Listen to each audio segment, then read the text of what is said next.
everyone, I figured I'd make a Nerf blaster.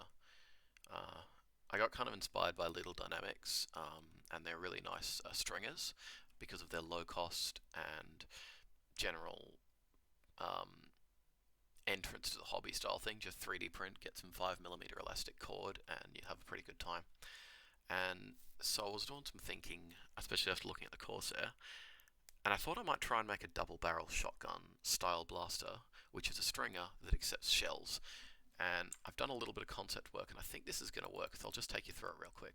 So first of all, these are the shells, and the way they work is they have this big cut down the middle, which is where the string is going to flick into and fire any darts that you have in here.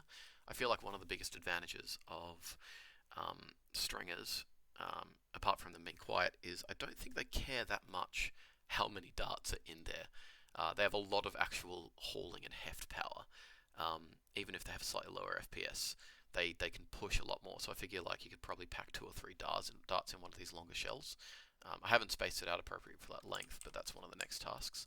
So this sits in here in this specific orientation, and then we'll have a band which wraps around this point, somewhere in the future, 2 bands, one here and one here, and wraps into this little alcove here, so that when you cock the blaster, which will probably involve maybe something similar to the Corsair's mechanism, wherein you push the thing forward. It also fits a double-barreled shotgun kind of aesthetic. It will drag the elastic band along this, and then lock it onto here. And the advantage of that is it also allows you to pull the shell out at that point because the band's no longer inside it, so you can pull it out. So when it's cocked, you can remove the shell or put a new one in, and then once that shell's in place and locked in, then that band's just sitting here, and then you pull the trigger once both of those bands are loaded, then this will come up, push the first band into this alcove.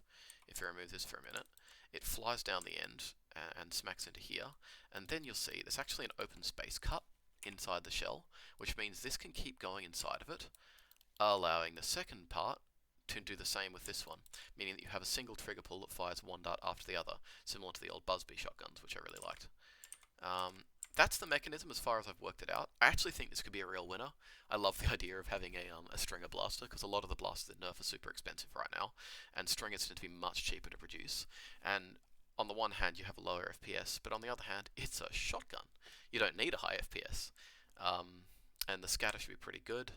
And yeah, that's where I'm up to so far. It's going to have some testing, obviously, but I'm pretty excited to move forward with this.